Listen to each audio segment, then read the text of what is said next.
بسم الله الرحمن الرحیم فصل لربک وانحر صدق الله العظیم. محترم و ناظرینو، الله جل مجدوه دې په موږ باندې خپل فضل وکړي. د الله احسانات بې شمېره دي. ډېرې اهمې ورځې شپې روانې دي. د قربانۍ ورځې دي، د لوی اختر لومړۍ لس ورځې او په خپل ځای کې ډېرې اهمې دي، ځکه چې رب ذوالجلال په هغې باندې قسم خوړلی دی. په دې کې ډېر لوی کارونه شوي دي، خو په هر صورت په دې لویو کارونو کې یو لوی کار چې کوم دی هغه قرباني ده. د لوی اختر په ورځ باندې قرباني کول دي. دا یو ډېر لوی اهم عبادت دی او د اسلام په نښو کې یو لویه نښه ده. دا د ابراهیم علیه السلام سنت دی. د قربانۍ اهمیت په احادیثو کې ډېر زیات راغلی دی. زید ابن ارقم رضی الله تعالی عنه یو ورځ نبی علیه السلام ته عرض وکړو چې یا رسول الله، دا قربانیانې مونږ کوو دې کې څه دي؟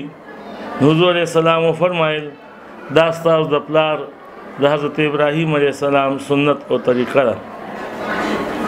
صحابه عرض وکړو چې یا رسول الله، دې کې زمونږ څه فایده ده؟ په دې قربانۍ کې مونږ ته څه فایده میلاویږي؟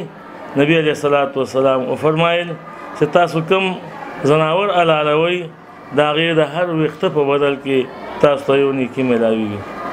صحابه بیا عرض وکړو چې یا رسول الله، دا کومو ځناورو باندې چې ویښته نه او په هغې باندې وړی وي لکه ګډ وغیره، نبی علیه الصلاۃ والسلام وفرمایل د هغې وړی د یو ویښته برابر تاسو ته یو نیکي میلاویږي.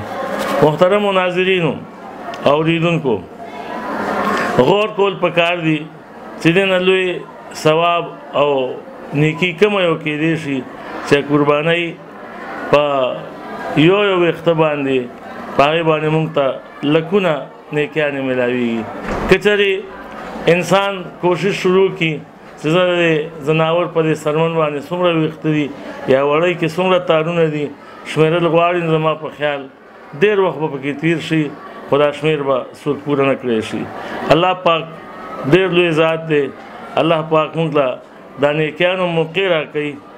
الله پاک دې په موږ ټولو باندې رحم وکړي او دا زموږ قربانیانې د الله کا قبول او منظور وګرځوي. حضرت عایشه رضی الله تعالی عنها فرمایي چې دا قربانۍ په ورځو کې د قربانۍ د وینې تویولو نه لوی عبادت بل نشته دی. هر څومره نیکي چې سړی کوي، خو دا قربانۍ د وینې تویولو نه لوی عبادت بل نشته. دا ورځ د قیامت باندې به د ځناور ښکر، د ځناور نوکان، د ځناور نور هر څه اجزا چې کوم دي هغه راغونډولی کېږي او په اتله د نیکۍ کې به اچولی کېږي. الله دې موږ له نیکۍ توفیق راکړي.